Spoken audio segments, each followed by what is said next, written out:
race of the Elite Racing League MegaDriver86 series. It's the middle race of the second round of the playoffs, pretty much the race that's going to set the table for our second and final elimination race next week in Atlanta. We are here at the 7/8 of a mile track of Iowa Speedway. It's Seth Cole and Logan Brakey here in the booth. And Logan, I can guarantee you the three words that these drivers will be screaming to their crew chiefs: grip, grip, and more grip. Yeah, exactly, Seth. That's exactly what they're going to be dealing with and fighting with this afternoon. We saw all sorts of different handling race cars in practice and even in qualifying. It looks like it's going to be a typical night of short track racing here this afternoon. We know that last week at Auto Club, Chad Frankenfield took the checkered flag there, so he's already advanced to the Final Four at Homestead. It's looking like, just based on prior history of tracks that we've been to this season, Tyler Riggs might be one of our favorites to possibly win here and advance his way to the Final Four. But who'd you see in practice that you think could also be a bit of a dark horse that maybe could sneak a win out here? Yeah, Tyler Riggs, definitely. I agree with you there. David Tooker was running quick, and Tate Lytle were running quick times as well. So naturally, the top 4, top 5 were all quick. Top 4, top 5 in points, rather. We're all quick here this afternoon. That's kind of what we expect this late into the season and this late into the postseason. So keep an eye on all of your chase drivers here to put on a good showing this afternoon. And we've got an interesting point scenario coming into this one. It may be even more interesting when we get to Atlanta, but you mentioned with Tooker, Riggs, and Lytle being there in the top 4 with Frankenfield. It's actually really close points-wise for second on down through 6th. David Tooker right now is 5 points ahead of the cut line, which would be 4th in the standings right now. Tyler Riggs only 1 point ahead. Tate Lytle, as you mentioned, he's in that critical 4th position in points. You got Ethan Burrill, 4 points back in 5th. Damian Leniger, 7 points back in 6th. So you kind of think this is the core group that we might see up at the front all race long. Yeah, I agree with you. Absolutely. They like I said, they all showed good pace in practice, and they've all shown good pace at short tracks here throughout the season. So, or just every track really. They've all been pacey. It doesn't seem to matter what track gets thrown at them. They've all shown good speed throughout the season. So they're always a group of drivers to keep your eye on here this afternoon, and tonight is no different. Rexing, who got eliminated from the playoffs back after the first round. He's the pole sitter for this race. I think this is his first pole of the season. So, there's always that one guy we look at, or maybe two guys that we look at that are no longer in playoff contention that could play spoiler. And he definitely, I think, with the speed that he's shown, not only in qualifying, but he also was pretty fast in practice. He could be one of those guys.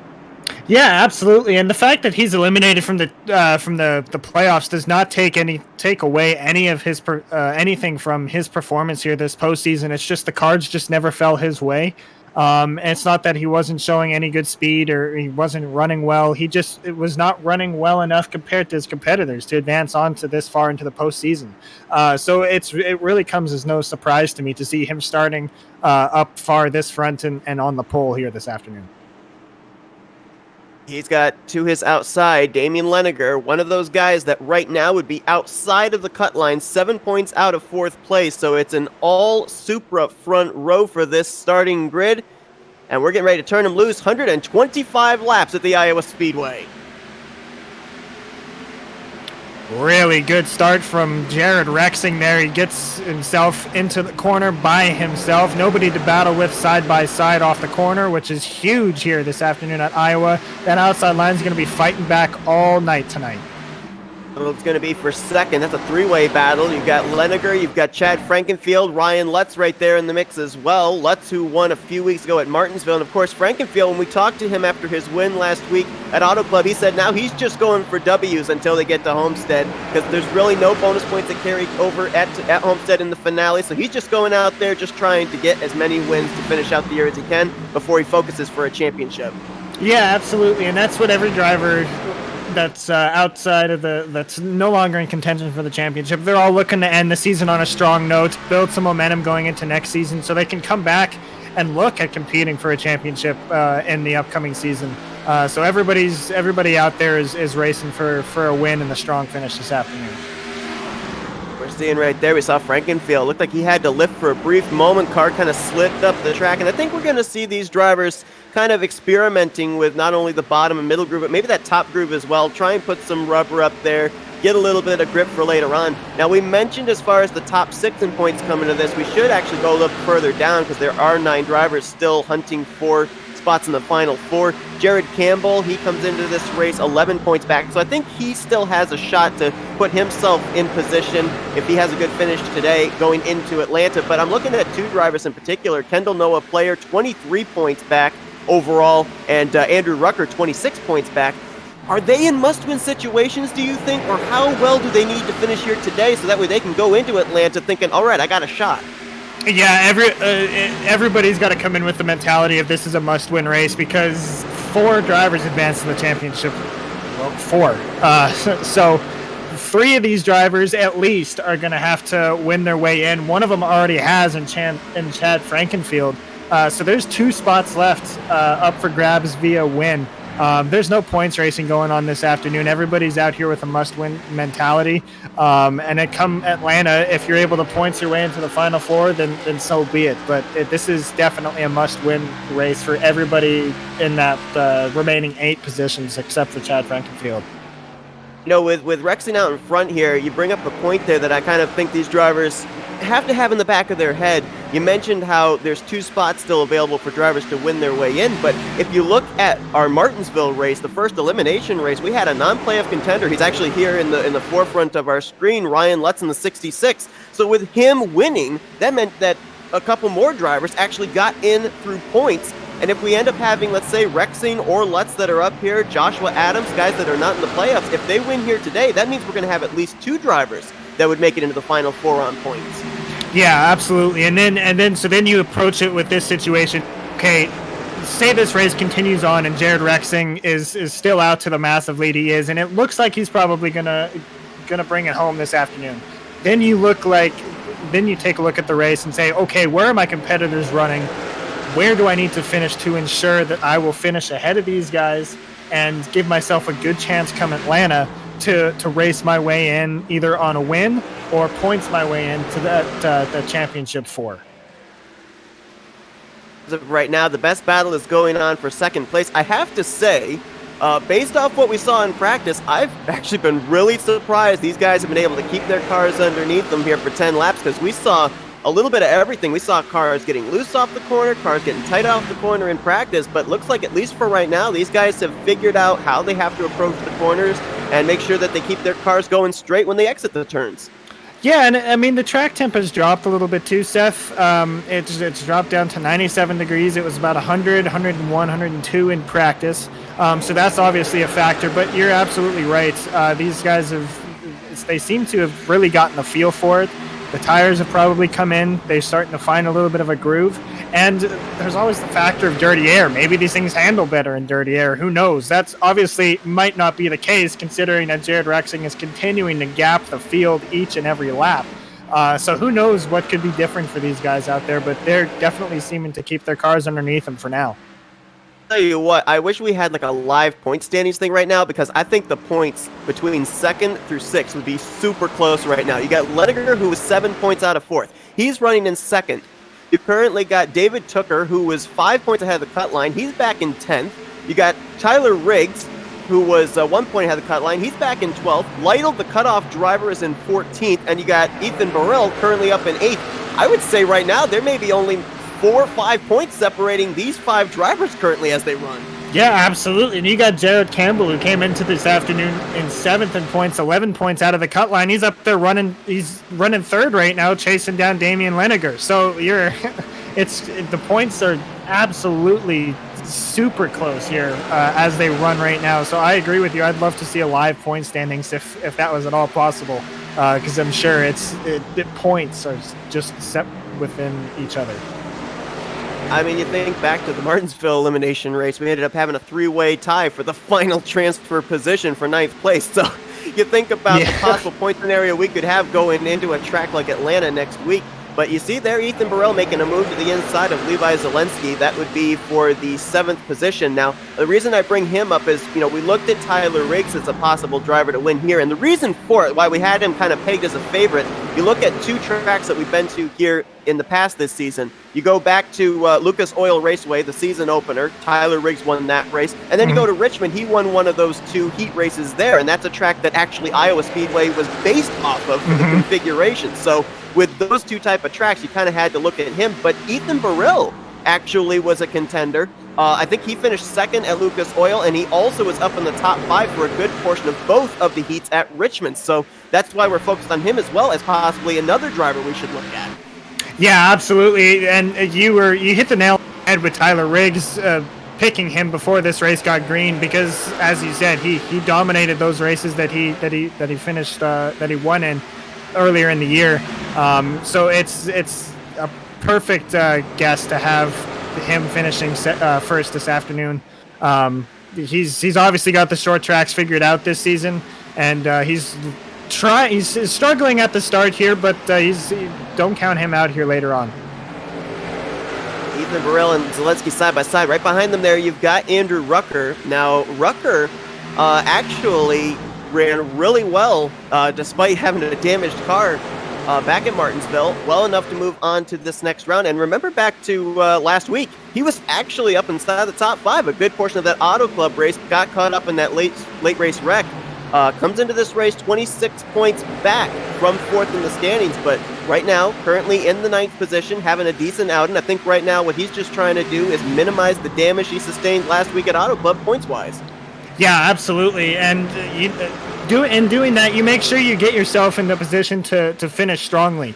When you approach a race with that mindset, okay, like I've got to repair the damage, as you said, from last week. It makes you be cautious early on in the race, kind of let everybody do the argy-bargy racing stuff to try and get their spots. And then it also helps ensure that you're going to be around at the end of the race. We all know the race can't be won in the first corner or the first lap. So if he's around near the end of this thing, definitely look for him to be making a charge to the front and snagging a win this afternoon.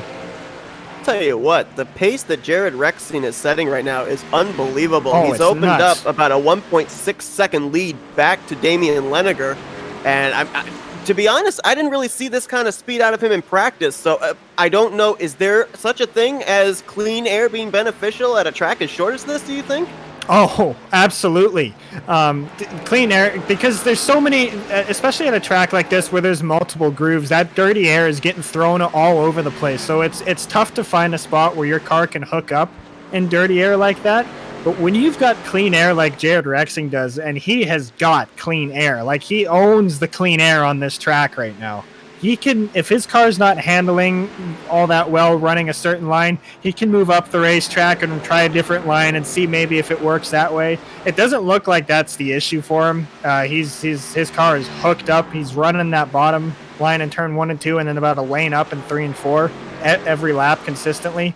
But yeah, absolutely. When you've got clean air like he does, it plays huge dividends throughout the race. The one thing that I would think would be a little bit of an issue with him having this good of a lead is this is considered a short track because it's under a mile in length. Sooner or later, you'd have to think he's going to start catching traffic, and all that clean air he's been enjoying out in front, you got to wonder how his car is going to handle when he gets back behind somebody. Yeah, exactly, and that's always a factor in the equation that you have to deal with whenever you come to a short track like Iowa. The good news for him is that the first couple lap cars he's going to catch here are Brent Jones in the 89 and Scott Haney in the 3. There is a pretty big gap between those two, so he's going to be able to pick them off one by one. And the pack is pretty spread out too, Seth, so he's not going to have to fight the dirty air all that much by the time he gets into them, assuming this race stays green. And it's a short track. After all, tempers are bound to flare. Somebody's bound to go around. Yeah, you bring up a good point about the dirty air with the traffic, but it shouldn't be an issue for now when he catches that field. Battle on the track we saw right there up towards the front's been going on for the 4th position. Chad Frankenfield trying to hold off Ryan Lutz, the past 2 winners so far here in the last 2 events. Frankenfield winning last week at Auto Club, Lutz a few weeks before at Martinsville. And right at the moment, it's looking like everybody has pretty much found where they want to run, except for this battle for 4th. So now, you see the track's cooling down, So would these drivers now be in a little bit of tire conservation mode, trying to see how far they can stretch it before green flag pit stops if we do get to that point? Well, Seth, I did say the track was cooling down, and it was, but it appears to have heated back up. It's now, the track temp is now 101, so it's back up to those practice temperatures. But to answer your question, yeah, a little bit. The guys maybe further back in the pack that are trying to race for a championship. Kendall Noah Player, maybe for instance, he's running 17th. He's more than likely trying to figure out his car, and in doing that, the tire conservation comes in. Maybe he's thinking, okay, let me take care of my tires. Let's see if this run goes on, and I'll maybe be able to run some of these guys down that are running up at the front as they chew through their tires. So it's kind of a mixed bag when it comes to that. A tough break for Kendall Noah Player, having this kind of a points deficit. His numbers at the short tracks this season haven't been all that great. A lot of his success has come at the speedways, of course, making it into the playoffs with his win at Pocono. He had a decent run going on last week at Auto Club before he had some kind of an issue. I don't exactly remember what it was, but that kind of took away a good finish from him, and obviously that puts him in the spot he is coming into this race. So I don't think he's in the situation right now where he can say, okay, I got to leave Iowa with a somewhat decent finish and then focus on Atlanta. He's got to, I think, with the situation he's in right now, he's got to look at least at maybe a top 10 to have himself in a situation where if he doesn't win next week at Atlanta, he can maybe make it in through points. Yeah, I mean, when you're 23 points out of the cut line, it's tough to find the motivation to say, okay, if I finish well, then I can and I finish well next week, then I can get myself into the Final Four. He's got to go out and he's got to win one of those races. Honestly, with how tight the competition ahead of him is, with how talented these drivers are, it's so hard to points race your way into the Final Four. But you're also right in a sense where that, okay, he's got to adopt that mentality of, okay, if I finish well here, I give myself a chance next week a better chance next week at making it into the Final Four. Obviously, the one guy that's loving the fact that we are still green is Jared Rexling, but I would think two guys that are not too glad about it going green are Kendall Noah Player and Andrew Rucker, because they need some of their playoff contenders to run into trouble. And with them right now all running in the same vicinity, especially around where the 64 is at, that's not helping him in terms of his chances of making it into the Final Four. Is to see him in a good battle right here. Damian Leniger, who was up in second place not too long ago, he's fallen back now to sixth, so it looks like whatever grip he had, it's kind of gone away. Yeah, and that's we talked about that briefly. That's an issue you run into when you're running up at the front like he was. Is you tend to just eat your tires up. It's tough to save and hang on to your tires whenever you're running up front like that, because you have so many guys charging hard, and it forces you to maintain a quick pace, and sometimes that's bad on your tires, and it looks like that's what we're seeing right now. That turns second place now over to Jared we got Campbell. caution on the track. Yes, we do. Caution's going to come out on lap 35. Oh, a big one in turn 3. 3 cars involved in that. 4 cars. Four. Rishabh Coleslaw just hit. That's Tate Lytle that he just hit. That's the guy that came in 4th in the playoff standings.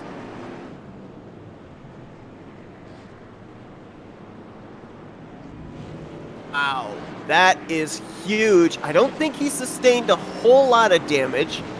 I don't know how much that hit from Rishabh Coleslaw caused there towards the right rear quarter panel, but that is going to be interesting to see if Tate Lytle can bounce back, because as we documented, he came in not too far ahead of guys like Ethan Burrell and Damian Leniger, who are both up inside of the top 10.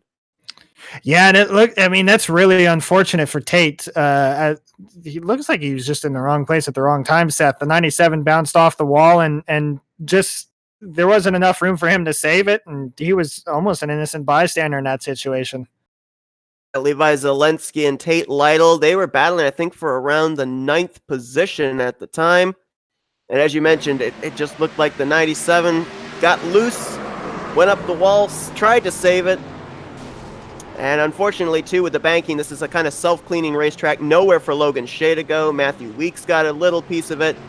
And you'll see right here as the 56 tries to get the thing refired. Here comes Rishev Kosla, doesn't realize the 56 is coming down, and he got him pretty well. I think that actually was in the left rear quarter panel. I thought it was the right rear quarter panel, but oh boy. I mean, aside from the damage sustained, that's a lot of positions lost on track for Tate Lytle. Yeah, and the good news, well, I play it fast and loose with the term good, is that he was the only chase driver in there. Obviously, it's unfortunate for him in many different ways that he was the only guy taken out in that.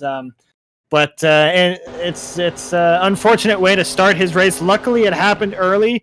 I don't think he lost a lap with the repairs on pit road, so we'll see if maybe he's able to bounce back here this afternoon. That onboard there with Rishev Kosla, and you see he just was kind of trying to react as quickly as he could. Didn't expect the 56 was going to come down. And Kosla, who had made it into the playoffs but got eliminated in the first round, collected up in this one as well. And to your point, I don't know necessarily just how much damage was really sustained by Tate Lytle. But at least, as you said, the good news is he didn't lose a lap. He's still on the lead lap. He can try fighting his way back up. But the thing I would be worried about is you got guys like Ethan Burrell, Damian Leninger. You got Jared Campbell up there in now third place, as I believe he made a pit stop. I think they all pitted. But, these are guys that were less than 12 points behind Tate Lytle coming into this one. He could find himself behind the cut line going into Atlanta if he doesn't improve up from where he is now.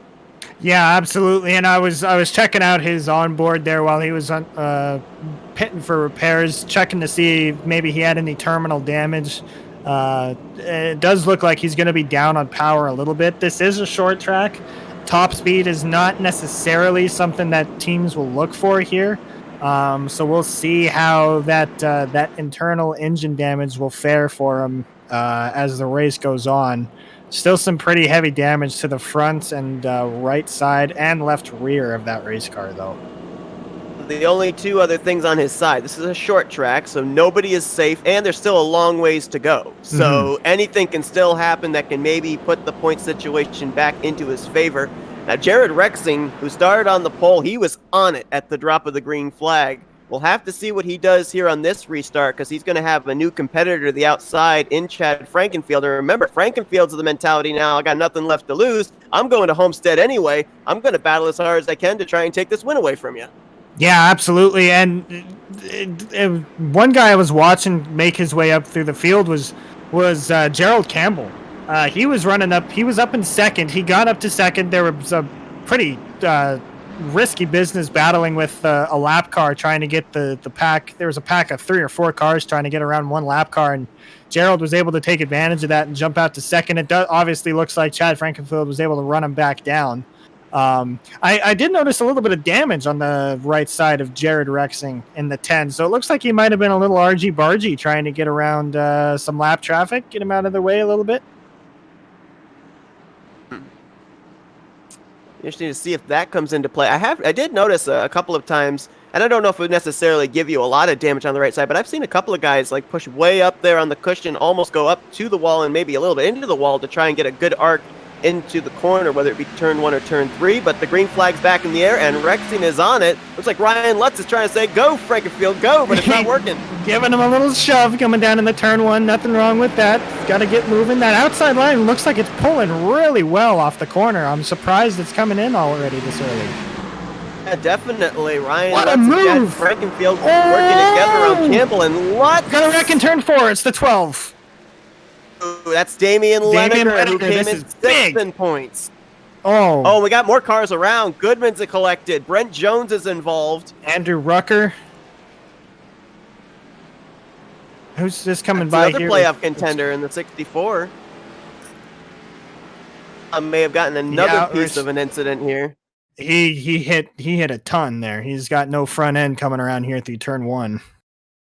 Like we said, in the situation of Tate Lytle, more playoff contenders could get involved here today, and there's 2 of them right there in Rucker and Leninger. That's. I have a feeling that's not going to go over well, Seth. That was a pretty big shunt that Rucker gave the 12. I can't imagine that the comms are anything but quiet right now. And you see right there, Lutz got it loose, he saved it, but it was actually the reaction wreck further back between the 12 and the 64 that caused the caution. And you'll see it right here. And I think you're absolutely right, because it looked like there was about maybe, what, a car length separation between those two, and all of a sudden it just closed up. Lendiger checked up, and Rucker did not. Yeah, it's tough to say what actually. I mean, we can only tell so much from the cameras, but you could be right. It might have been in reaction to the 12C and the 66 sideways like he was, but I don't know. It's tough to say, really. It's a tough call to make from up here. Definitely is. And a lot of times, too, you think about, for these drivers, when a wreck happens up ahead of them, or, something that looks like it could be a wreck, it's not that easy to stop on a dime. No. And all drivers have different reaction times. There was another playoff contender collected in this, and that was Kendall Noah Player, who came into this race 23 points behind the cut line. You see right there, gets loose as he goes on the brakes, and yeah, that was how Rishev Kosa got involved, because he was the one that kind of hooked the 94 around. I don't think there was a whole lot of damage sustained by Kendall Noah Player, but that does bring the total of 3 playoff contenders involved in that wreck. Andrew Rucker with some pretty heavy damage. He is still on pit road and is going to go a lap down here.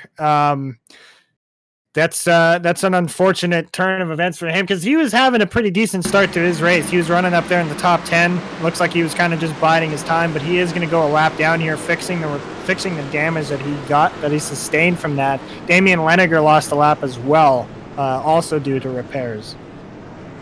Think about Leniger. He started this race from second. He was up in the top 6 pretty much all race long. But you go back to talking about Rucker, he's had a tough past 3 events. Because you go back to Martinsville, he just barely made it into the next round. He was involved in that 3-way tie for 9th place. You go back to last week, he was a top 10, pretty much a top 5 contender all race long. Got caught up in that wreck coming to the white flag. And then here today, as you said, running up there inside the top 10 solidly, and gets involved in this one. Yeah, it's been a rough postseason for Andrew Rucker, and it's reflected in the points, and sometimes that's just the way the cards fall. Is you do everything you can, but the luck just isn't on your side, and unfortunately, you need luck to succeed here in the postseason. The race is not over. We're on lap 45 of 125. If he can get his car repaired up to somewhat of a competitive measure, he's still very much in contention to finish within the top 10, top 15 here this afternoon. You're absolutely right. Still a long ways to go. We're going to have 80 laps remaining when they hit the line here. But at this point in time, with where he's running, being a lap down, it would definitely be said he would have to go into Atlanta in a must-win situation. But as you said, still a long ways to go. We've had 2 cautions and 4 playoff contenders caught up in those 2 cautions and back-to-back cautions. So that doesn't mean that these other playoff guys up the front, that they're safe yet. Nobody is safe here this afternoon. Absolutely not. A short track is like a super speedway in a sense. So it doesn't matter where you're running, except maybe if you're Jared Campbell. Jared Rexing. Wrong one. Nobody is safe here this afternoon. Everybody's going to be fighting for every inch, and I'd be shocked if we see any cars come out of here this afternoon with a perfectly clean body. Have popped up here into the top 10 that have been running outside the top 10 for at least the first 40 or so laps of this race. Tyler Riggs up in 6th, David Tooker up there in 7th, and those are 2 guys that came into this race above the cut line of 4th in the standings. So we're starting to see, as we get maybe a little bit closer to the halfway point of this race, these guys now feeling the cautions are happening. We got to get up towards the front so that way we don't get swept up in anything that takes place midfield. Yeah, that's always kind of the mentality you have when you have a long green flag run like at the start like you did, and then it's caution after caution is, okay, we got to get moving as we come back to green. Another phenomenal start from Jared Rexing in the 10. He is just on it this afternoon. If Ryan Lutz and Chad Frankenfield can get that outside line going again, because they did a pretty good job on the last restart. Frankenfield will clear for 2nd. Lutz is going to clear for 3rd, so they were able to get around Campbell again here on this restart. Yeah, the top line seems to be the line to have on the restarts. It's got to be a thing with the cold tires. Maybe there's more grip up there. Oh, Chad Frankenfield a little squirrely off of 4, and Ryan Lutz is going to take advantage, although he gets loose on the inside under braking. for second place. It's going to be good news for Rexing. That'll allow him to maybe break away a little bit here. When you were talking about Frankenfield getting loose off of 4, it almost looked like Rexing may have gone up and brushed the wall a little bit. So we got, again, kind of what we saw in practice. Some cars getting loose off the corner, some cars getting tight. This track is driving almost like a Darlington. People are knocking down the fences everywhere around here. No two cars are handling the same. It's just action everywhere you look around this oval. May finally clear Frankenfield for second. Frankenfield trying to battle back, and Campbell took the third groove through 3 and 4, trying to gain a little bit of ground as those three remain nose to tail. Battle behind them going on, a three-way battle for fifth with Tyler Riggs, Joshua Adams, and Ethan Burrell. At this time, though, it's all Rexing starting to pull away. Burrell's having a good showing here this afternoon. He's got some strong pace, and he's fighting hard with Joshua Adams and that 88 car up in the high side. He's really making a charge towards the front. He looks like he's got a good hot rod under him here this afternoon. Look up here inside of our top 7. 3 drivers, non-playoff contenders. Rexing, Lutz in first and second, Adams there in sixth. So we've got a lot of guys up here that could play spoiler. You also got just behind Ethan Burrell, Josh Robin there in the 2 car. So there are guys that could definitely make it where 2 drivers would make it into the final 4 on points. And right now, 2 of them are first and second. Yeah, and you mentioned the spoilers, Vincent and Sabella, who we've kind of seen throughout this postseason lurking around the top 10. Each of these races, he's never been able to really play spoiler and stealing a top 5 finish from somebody. But he's always been a contender all race long for the past 3 or 4 races. So don't count him out yet either to play spoiler this afternoon. And another guy we should keep an eye on as well, coming off his best finish of the season, second place last week at Auto Club, Ethan Riesener up in the 11th position. I mean, obviously it's not a victory, but you got to think something like that, a good finish like that, that's got to give a guy confidence, and we're seeing him now running up more up inside the top 10 week after week, it seems. Yeah, absolutely. And we talked to him after the show last week, and he was, although he was very happy with his second place finish, he did mention that he tries not to play that spoiler role. He tries to give all the chase drivers their space whenever they need it. And he kind of just is, he's content with riding around and finishing where he finishes. But you're absolutely right. He's running well. He's running 11th, and don't count him out yet if the cards fall his way of making a charge to the front here. We wondered about how up to speed Tate Lytle would be after being involved in the first caution of the day. And obviously the answer is not very much so. He has fallen a lap down. He's actually lost the lucky dog. Whoa, he's wrecking on the backstretch. Oh my goodness, he's up and over. Scott Haney just sent the 56 flying. He's on his roof. How are we not under caution? No. Okay, he's come to tow. Wow. Oh my goodness. I couldn't tell who he bounced off of, but it was definitely Haney in the 3 that finished him off. Yeah, it looked like he was, I was watching him for about a lap there. He was all the way up against the wall, all through turn 1 and 2. And then on it. Just had exchange for the lead. Jared Rexing just got loose off turn 4, and Lutz got around him. Oh, wow. The action happening everywhere. Rexing just plowed the wall off of 4. Man. Yeah, I'm looking back at the back. The Tate Lytle incident. It looked honestly something internet related, just the way that car was reacting. It did not look natural, so I'm not sure what happened there or why the yellow didn't come out either. That was he was stopped on track for quite a while. And it looked like there was some oncoming traffic there as well. So I'm with you. I'm surprised with a car sliding on its roof up into turn 3 why a yellow flag did not come out. And probably Jared Rexing would have liked to have had that yellow flag come out, because just moments later, as we saw, he loses the race lead to Ryan Lutz. Yeah, absolutely. That's really unfortunate for Rexing. It looks like he, as you said, just got loose. Yeah, he got tight off of 4. He got tight off of 4 and pounded that outside wall.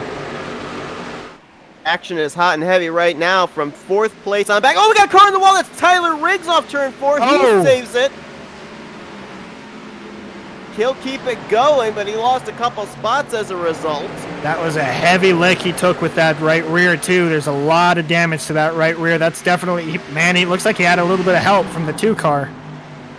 And he was battling for 7th with Josh Robin at the time. As you mentioned, maybe a little contact between the two of them.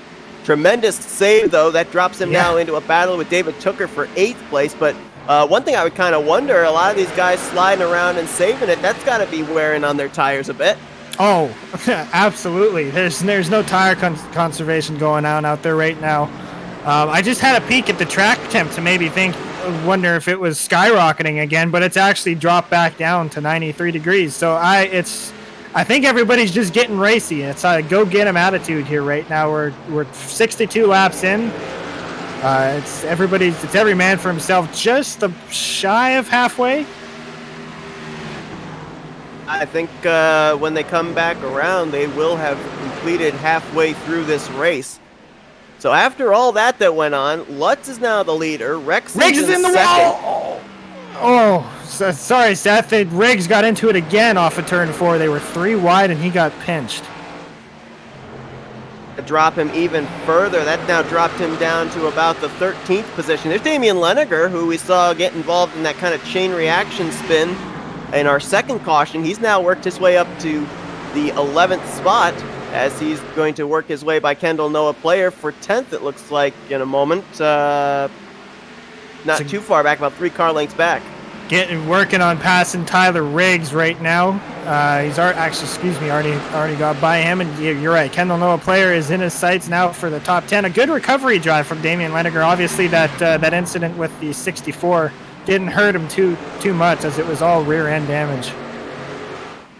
Boy, 2 shots to the right side for Tyler Riggs, and we know that you hit the wall, it changes the way your car drives. It's really strange how you drive into a corner with a clean race car, everything feels okay. You get a little bit of damage, and all of a sudden it's like you're driving an entirely different race car. Yeah, for sure. It'll really loosen, especially with the damages on his car. It depends on the track too. It tends to loosen it up most places. It could be a little bit tighter for him now. It depends on how the car was driving beforehand, I suppose. But these cars are pretty tough. They can take quite a few knocks as long as it's nothing terminal and internal. Sorry, terminal is not the right use of words there. It's internal. As long as it's something internal, it should be. He looks like he's faring pretty well. Ryan Lutz is about to encounter the 3, who I can't believe is actually still running after we saw he pile drove Tate Lytle on the back straightaway. Scott Haney's about to go a lap down here. And to Jared Rexing's credit, we saw he got the wall, he lost the lead, but he hasn't really let Ryan Lutz get away. So I think he's figured out what his car is able to do now in this longer run. He might have something to get back up here and take the lead away from the 66. Yeah, and as they run right now, those top 2, we've talked about it quite a bit. Those are non-playoff drivers. So those are 2 spoiler drivers running first and second. The highest running chaser right now is Gerald Campbell, who is having a heck of an afternoon. He was 11 points outside of the cut line coming into the race at 7th. He's the highest running chaser. Next in line behind him is Ethan Burrell and Chad Frankenfield. As of right now, looking at Jared Campbell, came in 11 points behind the cut line. So far, everything's kind of worked out into his favor. Damian Leneger got involved in a wreck. He's trying to work his way back up. Tate Lytle obviously has had his issues. Tyler Riggs has been in the wall a couple of times. So right now, running in that 3rd position, things looking pretty good for him situation-wise heading into Atlanta. One guy I've been keeping my eye on, Seth, is a 19 of David Tooker. He's a man on the mission right now. He started near the back of the pack, more mid-pack, started 11th. And he's worked his way up to 8th. He was actually, he gave a pretty good shot to Tyler Riggs off of turn 4 there when they were 3 wide. Made it 3 wide on the bottom off of turn 4. He's been running this high line here in 3 and 4, and he's been making up a lot of time. He's driven his way up to 8th, as I said, and he's not looking back right now. He continues to march his way to the front. I've been seeing a lot of the guys trying to migrate up to that second groove, and Frankenfield is another of those, as you mentioned, Dave. One guy that seems pretty committed to the bottom and has actually been making it work, battling right here with Frankenfield, is Ethan Burrell. Now, he's not hooking the bottom down the yellow line like some of the other guys are, like Jared Rexing was earlier. He's a little bit off of that yellow line, but still, he's been able to at least keep himself alongside Chad Frankenfield, it seems, in a number of the times that he and Frankenfield have been battling for the 4th spot. Yeah, and that's how you know a guy is comfortable with his car, is if he's able to run it consistently on the bottom in 3 and 4 here at Iowa, because that is notoriously a more slippier corner than turn 1 and 2 is. You see a lot of guys running the bottom in 1 and 2 and then running about a lane and a half up in 3 and 4 because there's just more grip up there.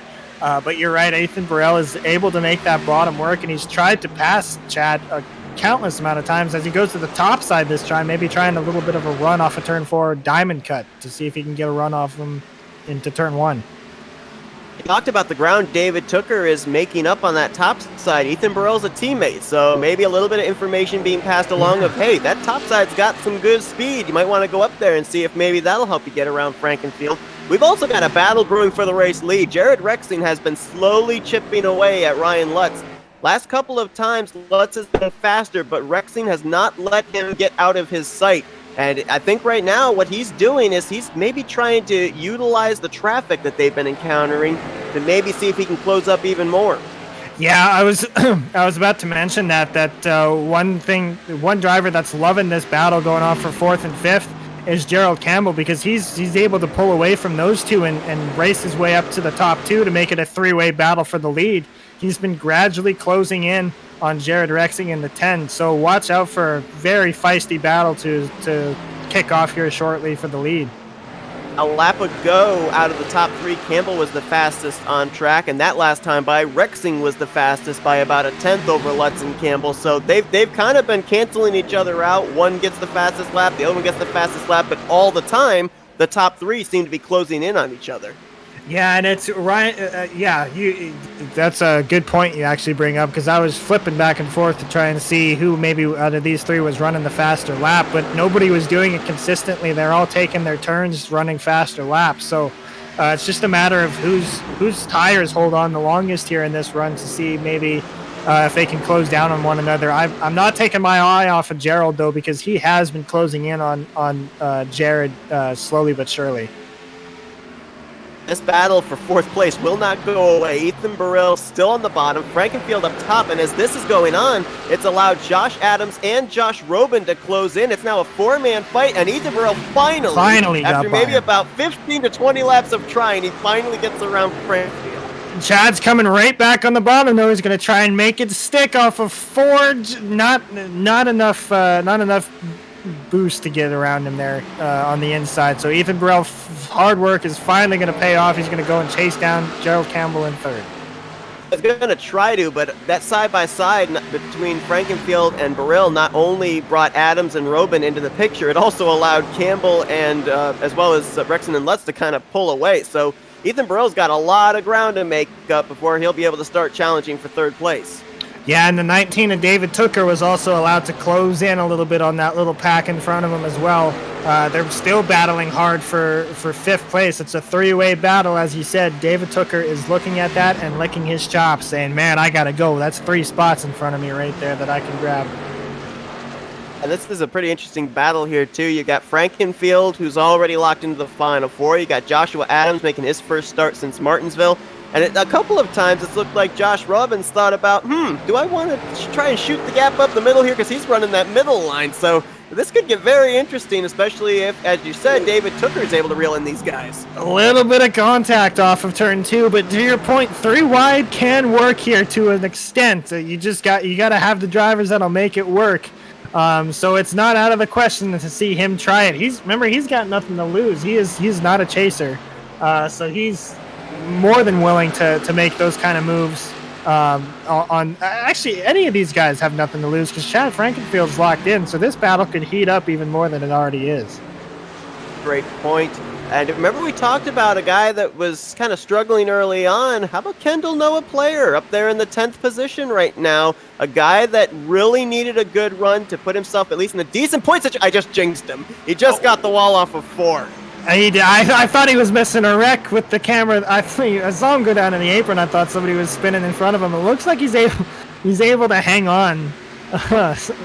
I'm chuckling because we've been on a bad streak of the commentators' curse. We really have. I don't know what it is. gotta stop talking about these guys. Nonetheless, he still is holding on to 10th, though. So Yeah. at least a decent run for the moment for the 94 to put himself in a situation where he at least may have a shot next week at Atlanta to advance. Yeah, and right behind him in the 12 is Damian Leniger, who's still on that good recovery drive from the incident early on. Really happy to see him not be suffering too poorly from that earlier incident with the 64 of Andrew Rucker, who has now retired from the race. Sorry, Seth. He has now retired from the race, the 64 has. Yes, he has. So, yeah, we've got 2 playoff contenders that have retired out of the race. Not only Rucker, but also Tate Lytle, obviously, with that hard hit he had after some internet connection issues. One thing I would kind of bring up here is we are within the 40 to go threshold now. Mm-hmm. Necessarily what the fuel window is for these guys. These guys were last on pit road. I believe it was back on our first caution, which was on lap 35. I don't think they've pit since then. So if they can't make it the rest of the way, who's the guy you think that's going to maybe try and pull off the short pit strategy? Yeah, I don't know that fuel. Forgive my ignorance. I haven't run these cars here in a while, so I'm not sure that fuel is going to be the determining factor as to when these guys pit, but as so much as the tire wear. These guys should really start to have the handling go away on their cars, and that should be the determining factor of when these guys start to pit. You can blow tires now in iRacing, so pushing the tires and hanging on for dear life is not something that these guys want to try, especially if you're a chaser. So it'll be interesting to see. Again, I'm not sure if fuel mileage is going to be a factor. I think it's more a tire wear issue. And the one guy I would look at as maybe a possibility to maybe be the first guy on the pit road if indeed they do make green flag pit stops could be Tyler Riggs. Because, he got in the wall a couple of times. He's back currently riding in the 13th position. Despite the fact that Tate Lytle's out of this race, Tyler's still in a little bit of a critical situation points-wise with a lot of other guys running well up ahead of him. So I'm almost wondering if maybe he might be one of the first guys to come to pit road, try and get that car back to the way he wants it, because I don't think it's driving the way he wants it to right now.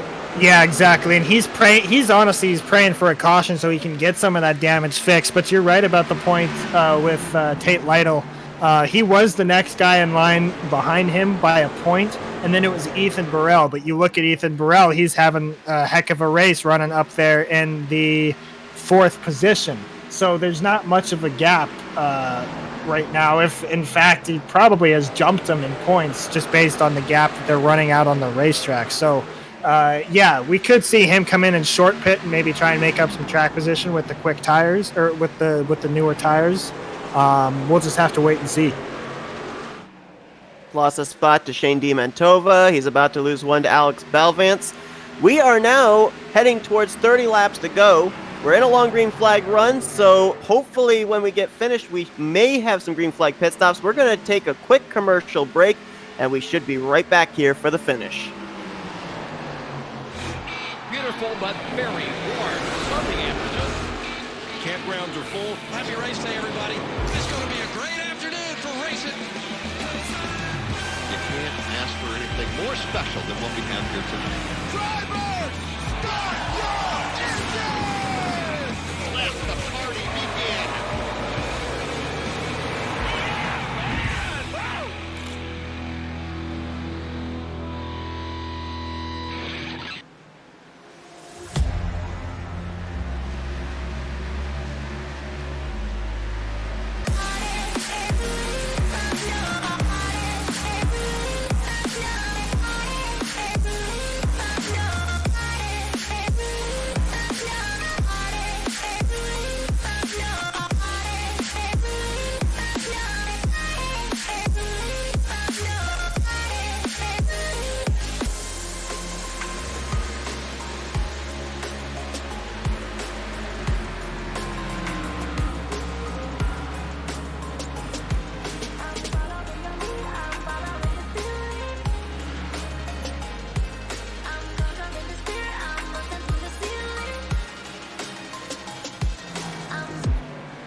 Campgrounds are full. Happy race day, everybody.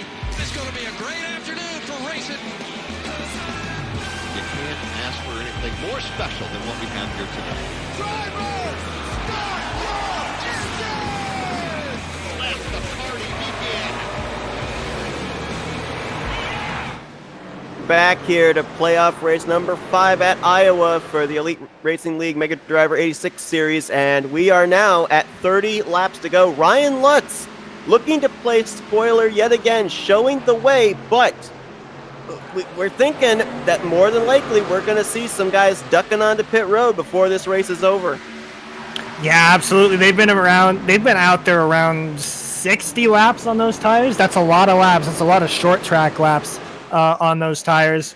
But Ryan Lutz is picking them up and putting them down. He's got 4 cars between him and Jared Rexing. He's got a very comfortable gap should those green flag stops start. He's got a lot of track position, about maybe 3.5 seconds of track time between him and second place. Saw that he lapped Tyler Riggs, who is currently in the 15th position, so 14 cars still in the lead lap. I would kind of think now, if pit stops are going to take place, your hands have been forced if you're Tyler Riggs. You're probably going to have to come in and pit soon. Yeah, there's no more strategy out at this point. You can try and stay out and hope a caution comes out so you get that free pass.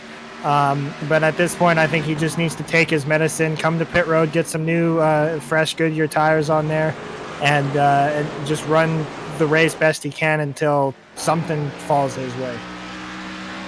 We talked about the fact that this track is under a mile in length for the configuration. Last short track we were at was Martinsville. That's where Lutz took his only checkered flag so far of the season. So not a surprise to see him up front here again today, as he's trying to play spoiler and make it heading into Atlanta, where 2 drivers will make it into the Final 4 through points.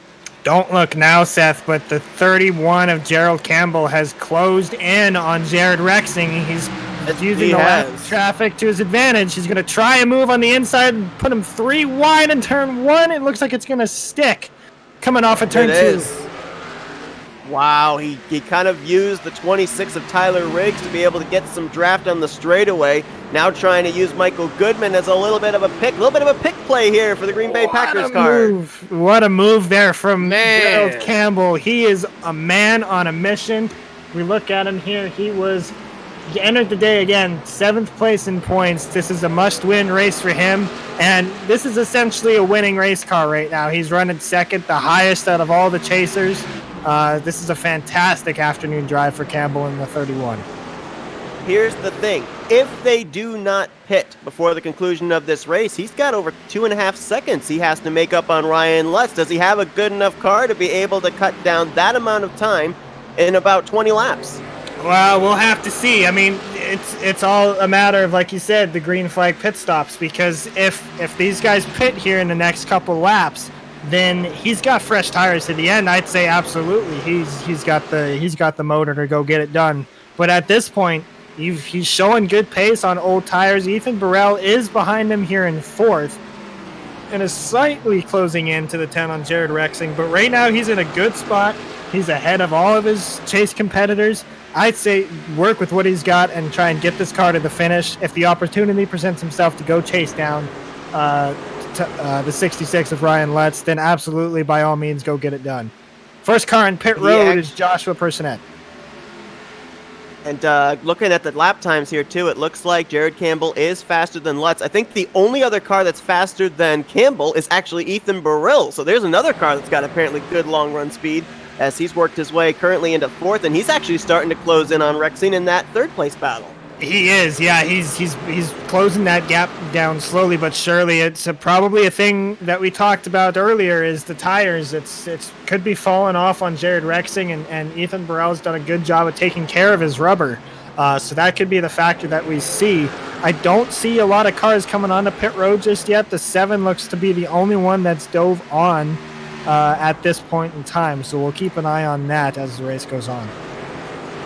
Mention the fact that tires are more the concern than fuel. So if maybe you're someone like Lutz or like Rexing, Josh Robin, Frankenfield, who's already locked in, do you maybe say, well, I'm good to go on fuel. I know that I would probably give up a lot of track position. If I come to pit road, I'm going to just stay out in these old tires and see if I can make it to the end.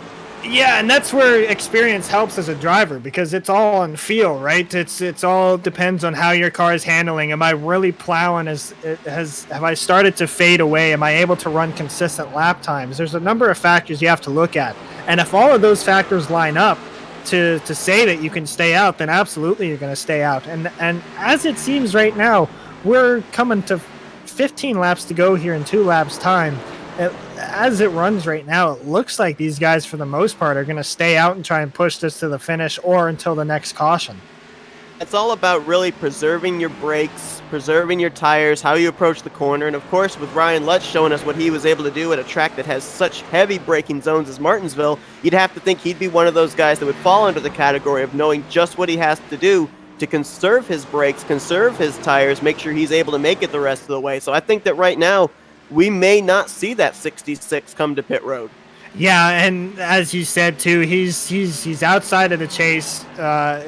All he's racing for are wins and solid finishes right now. So you're right. He might just stay out to the end of this thing, see if he can push it, and see if he can get his second win of the season at yet another short track. He's got nothing to lose. So I see no reason for him to try and play the safe card and come to pit road. Car that's up there against the wall, I think that was Brent Jones, as this is a battle right now for 10th between Richard Hines and Damian Leniger. Leniger has been able to at least bounce up into the top 10. Richard Hines, though, is a guy we haven't talked about much this season, having a solid outing just outside of the top 10. And I want to just make one point, too, before we go back up to the battle for the lead. We mentioned that Jared Campbell was running lap times faster than Ryan Lutz, but not by much, only about maybe a tenth or two quicker. And don't forget, he was 2.6 seconds behind the 66 after he cleared Rexing for second. So, you know, the fact that he's only losing about a tenth or two to Campbell, with having as good an interval he had between himself and the 31, he can kind of afford to lose a little bit each lap. Yeah, absolutely. And as we speak here, we've got a battle forming for third. Ethan Burrell has caught Jared Rexing and is now fighting with him tooth and nail to try and get that third spot. He's taking a dive to the inside. It looks like he might get him cleared. Oh, maybe not. The 10's going to fight back on the outside here. We'll have to wait and see. Ethan Burrell is just so strong on that bottom, Seth. He's had such a good car on that bottom line. It's very few people have been able to make that work all afternoon, and I think that's finally paying dividends here for him. Just to point out, too, the difference in speed between old and new tires, it was just brought to my attention. Joshua Personette, the only car that's been on pit road to our knowledge, he just ran a 22.5. The race leader ran about a 25.5. So that's a full second of difference in speed that new tires have as opposed to the old tires. Yeah, but although that is a great point, it's if you're one of these guys that are running up front, especially if you're a chaser, that's not a risk you want to take, because that's too much. When you pit here, you will lose at least a lap, maybe two, depending on where you pit from and how quick the leader is running.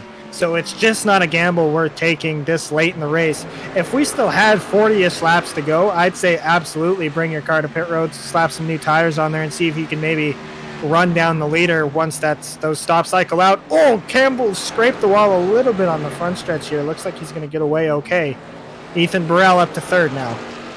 To your point, Joshua Personette, yes, he came to pit road. He got those fresh tires. He's laying down good lap times, but he lost 2 laps on pit lane at the same time. So, yeah, definitely I think that the reward definitely it just isn't there, especially now that we've reached 10 laps to go. Yeah, the risk doesn't match the reward in that situation.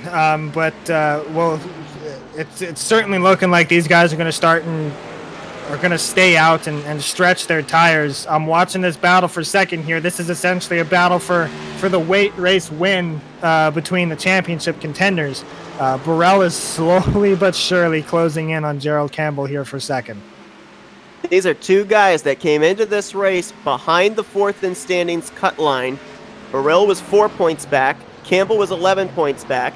We've got Tate Lytle, who came in that cutoff driver. He's out of the race. Tyler Riggs, who they were behind, he's struggling, a lap down in 20th. So both of these guys look like they would definitely be up inside of the top 4 heading into Atlanta. And correct me if I'm wrong, Seth, too. This is a huge day for those two, no matter where they finish, whether one finishes second, the other finishes third, or if they flip-flop. It's a huge points day for him because the next closest running chaser, aside from Chad Frankenfield, who's already won, is Damian Leniger in 10th. That's 7 spots between chasers there. So either way you look at it, it's a fantastic day should this race finish the way it is. You know, we had situations going into Martinsville where some drivers had locked themselves into the top 9 via points. I'm looking at a guy like David Tooker, currently running in the 7th position. He was 5 points ahead of the cut line. I mean, you know, with a good enough run like this, he could be going into Atlanta already locked into the Final Four. Yeah, I missed him in my earlier point, so I apologize for that, but you're absolutely right. He's running second behind Chad Frankenfield in points, and a 7th place finish is a very, very good day for him, especially considering that Ethan Burrell and Gerald Campbell were far back and outside that cut line. He might get jumped by Burrell. We'll have to wait and see. But this is another solid run for Tooker. He's done everything he's needed to this afternoon. And if things finish out where they're at, he's looking... He'd be looking at a smile on his face here after this is all said and done. Got about it. Ryan Lutz, about 4 laps away from his 2nd victory of the season. It would be his 2nd win in 3 events as well. And not only that, but he's actually grown the gap between himself and Campbell. Campbell was starting to run him down. All of a sudden, seems like the 66 has gotten a 2nd wind. He's realizing that checkered flag is just moments away. And meanwhile, back in 2nd, Campbell's car is really starting to go away from him there, Seth. He ran really high in 3 and 4, and that allowed Burrell to close right up to him. We've got ourselves a battle here with 3 laps to go. And we know if the 31 can't hold the bottom, the 37 definitely will. That's been his bread and butter all day long.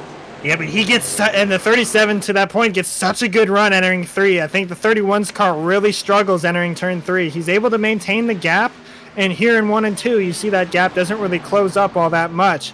But entering turn 3 is where the 37 really gets a good run. As we say it, the 37 gets a good run off of turn 2 this time. Is he going to make the move down here into turn 3? No, looks like he's actually going to run the outside line through 3 and 4. Try and maybe get that run on the straightaway again. Maybe set him up for 1 and 2. As Ryan Lutz, currently on the final lap of this race, looking for the checkers. Will continue to follow this battle, though, because this is between 2 playoff contenders. Yeah, he's making some aggressive attempts. He's going to try. He's got a good run off of turn 2. He's going to try something here in turn 3 and 4. Bull blocks the bottom. Opens the top for Ethan Burrell. Is he going to be able to get back to the throttle soon enough? He's got to run. Try it. He's not got to quite run. going to get there. Oh, great finish. Congratulations to Ryan Lutz. A fantastic race for him this afternoon and a fantastic finish between 2nd and 3rd. And for the 2nd time in the playoffs, Ryan Lutz plays spoiler. A non-playoff driver takes the checkered flag, which means, you know, that battle between Burrell and Campbell may have been even more important than we thought, because we know now that 2 drivers at least will advance to Homestead via points. And so huge points days for both of these drivers, with the help of Ryan Lutz, may have put them in prime position to be one of those drivers in the Final Four. Yeah, that you hit the nail on the head. That's what we talked about, how crucial it is if a spoiler comes in and wins this race. It's becomes a race for 2nd place, and that's exactly what we saw this afternoon between Burrell and who I'm drawing a blank. Who was that? That was up there with him. Lytle? Thank you. No, Campbell. I'm sorry, I drew a blank there. That was very one crucial. Of those guys. Yeah, one of them chasers. That was a very crucial battle, so it'll be interesting to see where they shape out here as the afternoon comes to a close. You know, the old adage is you can't go back, but you think of what if. I remember back in that regular season finale, that last chance, Ryan Lutz was up there battling for the lead. It was a bad bump that took him out of that race. And if you think about if he had made the playoffs there with that win at Daytona, a win at Martinsville, a win here today at Iowa, we'd have been talking about Ryan Lutz as one of the 4 that would be battling for the championship at Homestead. And sometimes it's such a shame when you look at it, when you break it down into such small factors as that. If I wouldn't have gotten bumped out of turn 4 at Daytona, I could be looking at fighting for a championship next weekend. or in 2 weeks' time. And that's just the way racing goes sometimes. Again, we talked about it at the top of the show. It's nothing to say. Just because you're outside of the playoff contention does not mean you haven't shown the pace all season long. It's just something that, as small as that, can have the biggest effect on your season. Absolutely. I don't know how that car's still able to do burnouts with the smoke pouring out from behind it, but nonetheless, Ryan Lutz with the victory. Jared Campbell, Ethan Burrell, as we mentioned there, second and third. Tremendous points days needed for both those drivers, and they got them. But how about a couple of these other guys down here? Jared Rexing led a good portion of the beginning of this race, was able to hang on for fourth, probably the strongest run I think we've seen out of him all season. Mm-hmm. And Josh Robin, who actually was a contender up in the top 10 at Martinsville, showing again how good he is at the short tracks, coming home with, I think this is his first top 5 of the season. Yeah, and he started deep in the field too, Seth. He qualified 19th. He actually did not set a qualifying time. I apologize. So didn't really show his speed until the race, until the green flag dropped. So it's awesome to see him drive his way up to a top 5. Already locked into Homestead. I thought we would see a little bit more out of Chad Frankenfield today, but maybe he just didn't have the car. He finishes in 6th, though. David Tooker, this is a guy that came into this race ahead of the cut line, not by much, but with drivers behind him like Riggs and Lytle having issues, a 7th place run. I don't know if he's locked in, but he's got himself a little cushion, let's say, going into Atlanta. Yeah, and as you said too, because Ryan Lutz won here this afternoon, it throws the factor in that we could possibly have 2 drivers points their way into the final 4 if a non-chaser fails to win next weekend. So every point that was earned in this race is going to matter a whole lot going into Atlanta next weekend. No doubt about it. After his runner-up finish last week at Auto Club, Ethan Reisner brings it home with another top 10 in 8th. Joshua Adams there in 9th. And Richard Hines, we saw him just outside the top 10, just nearing the closing stages. He does get a 10th place finish. He was able to beat Damian Leninger, who fell to 11th. Kendall Noah player there in 12th. I don't know, but I almost kind of feel Kendall Noah player, Andrew Rucker. I think that with Rucker out of the race and Kendall Noah player not finishing up in the top 10, I think we'd have to put them in the category of must win going into Atlanta. Yeah, there's a lot of guys unfortunately fell into that category tonight, and one of them being I'm going to jump ahead of you though, Tate Lytle. He finished way down the leaderboard. It's such a shame because he was in such a good spot inside that top 4. It's crazy how quick things can change to where you're in a comfortable position, and all of a sudden you're looking at a must-win scenario for next weekend. And honestly, Seth, every driver except for Chad Frankenfield is in a must-win scenario again next weekend. So, and you look at Tate Lytle, he came into this race, the cutoff driver. Tyler Riggs was only 1 point ahead, and he only finished 21st today. So how much of the urgency do you see for the 26 team going to Atlanta? Yeah, quite a bit. It's the day started well for him. He started 10th and he was running solidly in the top 10. And honestly, he just had an unfortunate couple laps there. We saw him make contact with the 2 off of turn 4, pound the outside wall there, and then got hit again 3 wide in the same corner. That added to his damage. And then it was never able to get a turnaround. He finished 3 laps down. Just a really unfortunate way to end the day for him here. And he's going big or going home come next weekend. We had a really close points battle as far as around that 4th position coming into this race. I think we're still going to have a pretty close battle around that 4th position going into Atlanta. Let's do some post-race interviews here. We're going to kick things off with the 2nd place finisher, Jared Campbell, who probably was one of the 2 drivers that had the best long-run speed. Well, to Seth and Logan up here in the Flatout Racing Network studios booth. You got us? Yes, I do. Well, man, you had, it seemed like a really good car on the long run. After you got around the 10 for 2nd place, was there anything you could do to run down that 66? Oh, I don't know. Maybe if I would have gotten around earlier in the run, maybe. But it just wear your tires out trying to get around somebody. It was a strategy. I think maybe if I had a little bit a smoother passage around him, maybe not getting so sideways and running those tires off, maybe I would have had some tires left. But it was all who can keep their tires longer, essentially, because at the end of that race, I only had like 47% left on my right front. I was killing that thing. Wow. I mean, we also saw that with that battle between you and Ethan Burrell there on the final couple of laps. I mean, how much looking in your rearview mirror did you do? Oh, that was all look in my mirror. I took that bottom line in turns 3 and 4 because I knew if he got underneath me, it's a setup to pass. I can shoot up in front of him, and especially on a long run, you can't be able to maneuver. So I knew a bump was coming at the finish line. I didn't know how hard the bump would be, but I think he was kind of kind and didn't give me too hard of a shove. So able to come home second. But yeah, I mean, it was I had to get a couple more blisters before the end of the race, thanks to him. Gerald, that last run after that second caution was around 80 to 85 laps. Did the thought of pitting under green enter your mind at all? We were discussing it up in the booth, and we figured it was probably going to come down to tire wear more so than it was fuel. Was there any thought in the back of your mind that, okay, maybe the 66 dives to pit road and starts that cycle? I mean, I don't think any of us thought that was going to go green flag run all the way through. And by the time we realized it was going green flag run all the way through, I don't think anyone had an option to be able to do that. There was just not enough laps. So even at the end, I'm like, oh, there's got to be. I'm hearing people all across the racetrack blowing tires and hit the wall, especially with ones with damage. Heck, if my car was running up to second and I'm at 47%, I guarantee you some of those with some harder handling cars uh, probably didn't have as much tire as I did. So yeah, I was waiting for a tire to blow and a pile up to happen. So I was hoping that it would at the end because I felt like at that point it's game on. Anyone that has the most huevos could try to go for it at the end because it was very very tough in the long run. But boy, was it just a beast in the beginning with those new tires and this new tire model.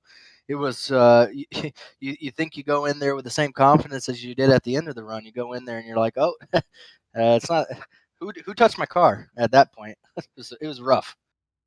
Talk about your point situation, not only coming in, but leaving, heading to Atlanta. You were 11 points behind fourth in the standings. A lot of the drivers that you were behind had some issues here today, so you should be in a pretty good point situation going into Atlanta. Of course, a non-playoff driver wins. That means that two drivers are guaranteed to go to Homestead through points. So how does this change your mentality heading into the D-shaped mile-and-a-half track?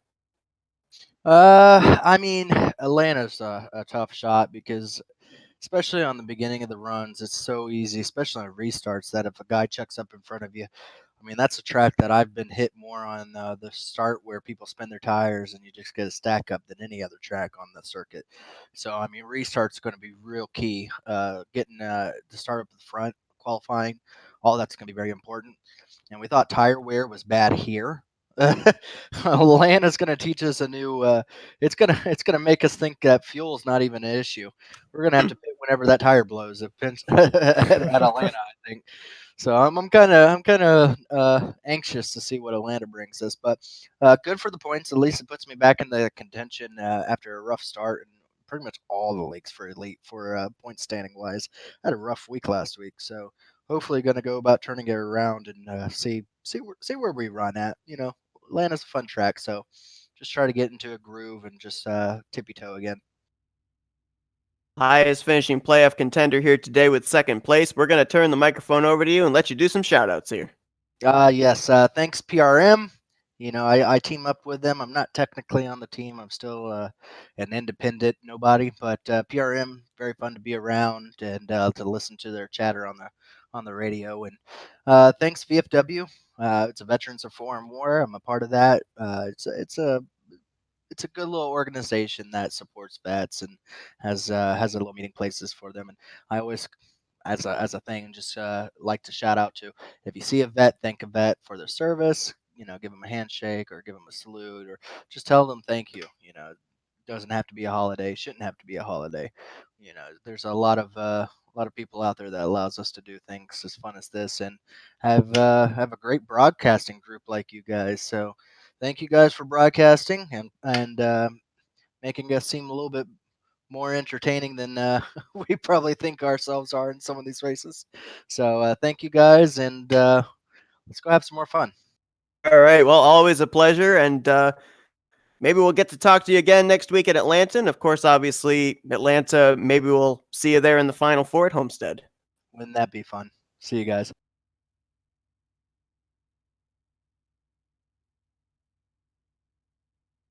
Two for two this week so far. You did it again. I did it on Friday too. Oh my god. Okay. Anyway, let's bring in not only myself, but also our second place finisher, Ethan Burrell. Or no, I'm sorry, third place finisher, Ethan Burrell.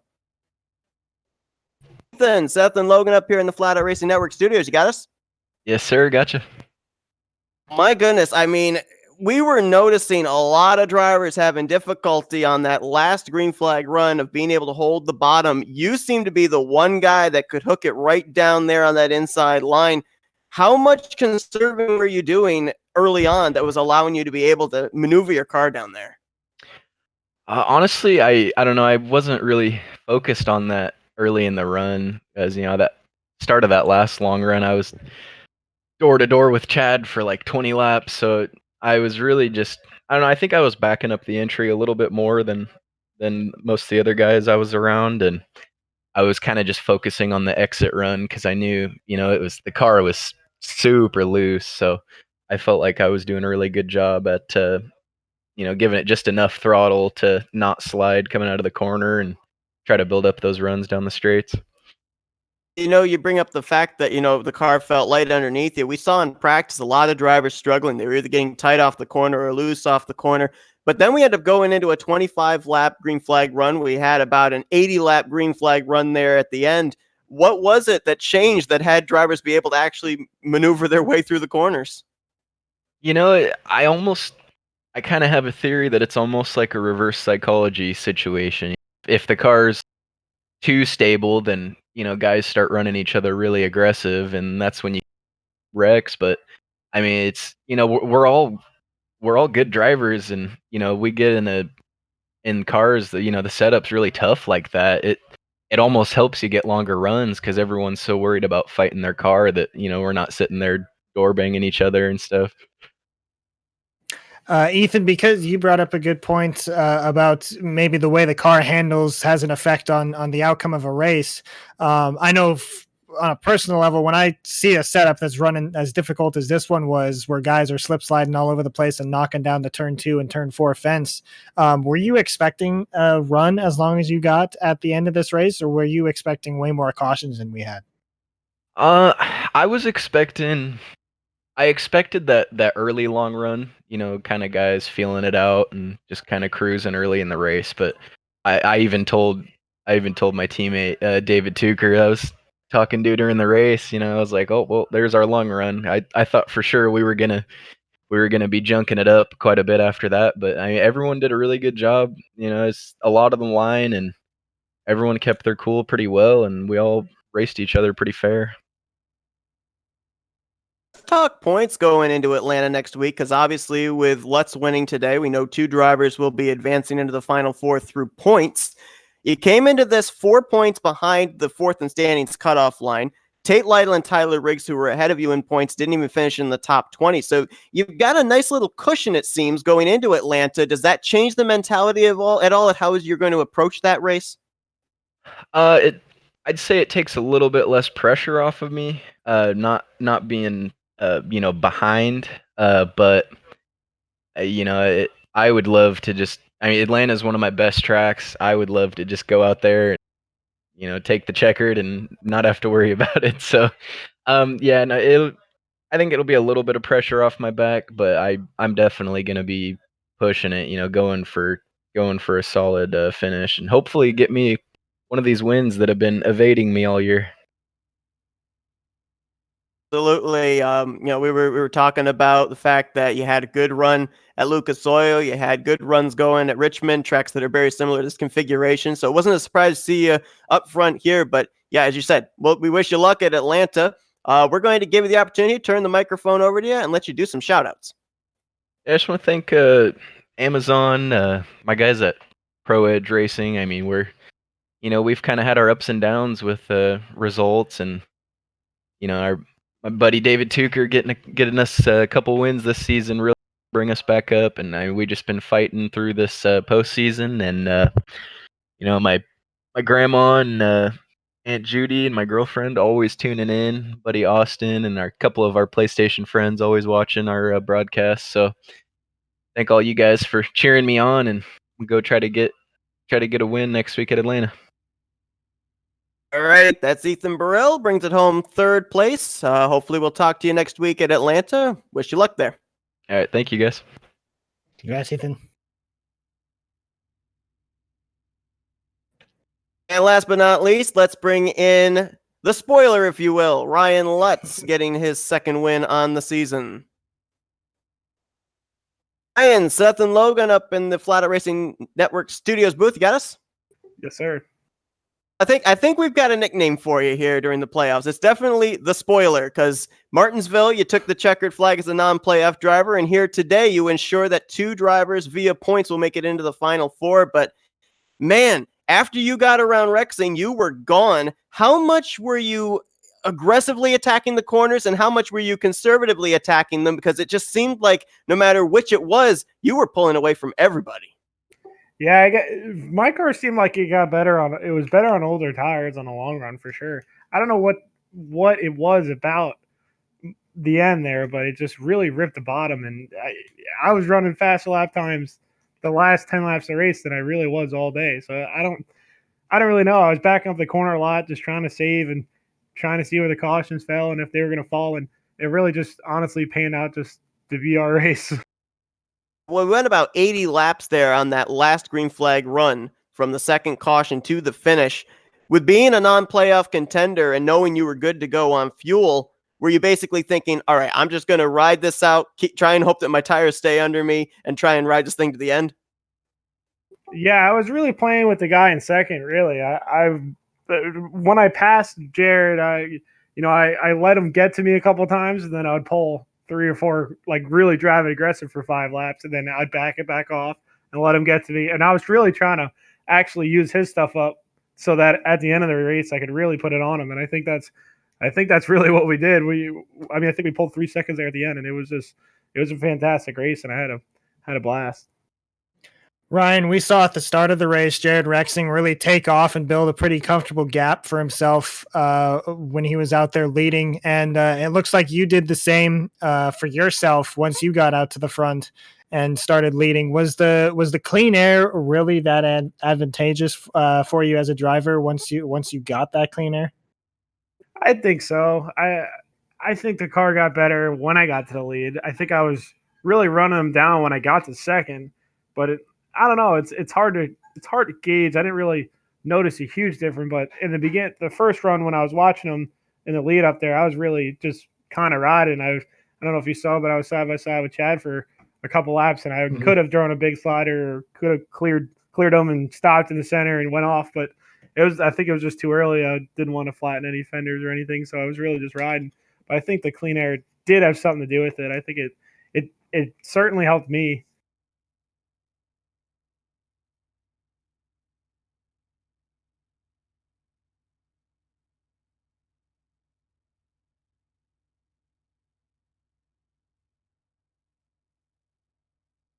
Just lose connection, or are we good?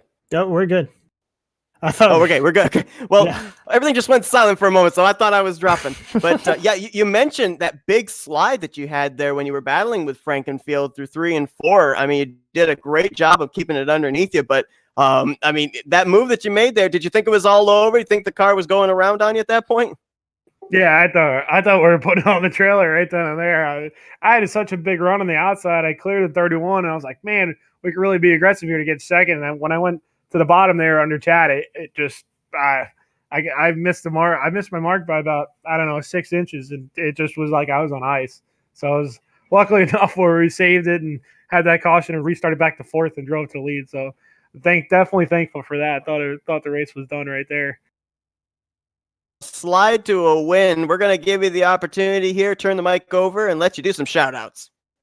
Yeah, I just got to thank really Chad Frankenfield for letting me back after really everything that happened earlier in the year. It's been a rough year, but I think we're definitely showing who we are in the playoffs here, and hopefully next year we'll go full-time Cup next year and full-time Xfinity. So hopefully we can at least get one championship out of the two. I think we should have a good shot at it. I just got to thank everyone at Bright Light Motorsports. They've been an awesome team to work with. It definitely helped me as a person. Natural Designs, switching over to Ford next year, so that should be pretty fun and exciting. So I'm just really looking forward to finishing the year strong and going on to next year. All right. That's Ryan Lutz. He is your winner here today at Iowa. Congrats, man. Thank you, sir, man. Congrats, Ryan. Sir. All right, so that is going to do it here for our coverage at the Iowa Speedway. I was actually, as we had our interviews going on, I was looking back through the schedule of races we've been to, and I thought, were there any other D-shaped mile-and-a-half tracks we were at?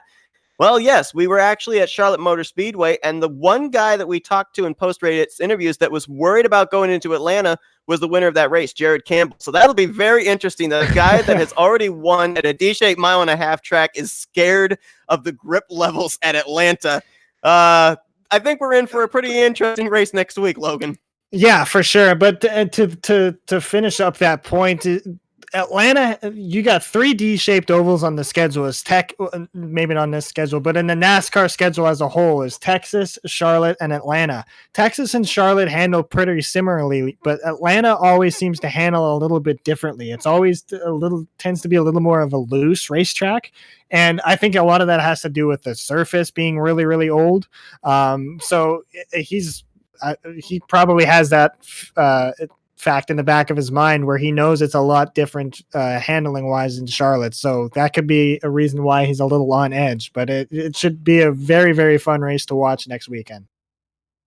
Doubt about it. And lightning may strike a third time because the spoiler Ryan Lutz finished second at the Charlotte race. So we'll see if maybe 3 drivers will get into the playoffs through points. Maybe Frankenfield will be the only one that gets in through a win. But nonetheless, as we documented, it certainly looks like the points are going to be very close, at least from maybe second down to about 6th, maybe 7th, dependent on how far down Tate Lytle and Tyler Riggs fell, how high up Campbell and Ethan Burrell were able to gain. I think, though, we're going to be in for maybe not even knowing who's going to get the 3rd and 4th spots until we get the checkered flag at Atlanta next week. No, yeah, it's going to be, we won't, yeah, you hit the nail on the head. We won't know until that checkered flag falls because it's just such a dodgy track. I'd expect maybe us to have maybe one long green flag run like we had today, maybe throw in some pit stops in there. But I honestly, I'd be shocked if the race goes as green as this one did just because of the tendencies of the track. So we'll just have to wait and see. And actually, right now, they actually have updated. We can actually give you what the outlook looks like going into Atlanta right now. We know Frankenfield's already locked in. Right now, your cutoff line driver would be Jared Campbell, 4th. The guys ahead of him, David Tooker, he is 9 points ahead of that 4th in the standings cut line. So not nearly as far ahead as I expected he was going to be. Ethan Burrell, he is only a total of 6 points, I believe. Or I'm sorry, no. Let me correct myself. 11 points ahead is David Tooker. Ethan Burrell is currently 6 points ahead. Campbell is that cutoff line driver. And right now, I think the only other guys that mathematically have a shot points-wise to get into the top 4, Damian Leniger, he's 5 points back from 4th. Tyler Riggs is 7 points back, and Tate Lytle right now is 11 points back. For Kendall Noah player, Andrew Rucker, I think it's a definite must-win situation for them. Yeah, I mean, you talk about how big of a day that was for Gerald Campbell. He's saying now he's 4th right on the cut line. He's swapped roles with Tate Lytle. Tate Lytle now 11 points outside looking in. Gerald Campbell right on that cut line. They flip-flopped from where they were at the start of the afternoon. So this is just a huge day for Gerald. Put himself in really good spot next week. Essentially just has to finish 3rd in line behind the rest of the chasers, and he's smooth sailing for the postseason final race of the chase. But easier said than done, according to what Campbell told us. So that is going to do it. We will see you guys next week for the action at Atlanta. For Logan, Matt Ride at the controls, I'm Seth Cole. Thanks for tuning in to this broadcast on the Flatout Racing Network, powered by Elite Racing League. Until next week, hope you guys have a good night.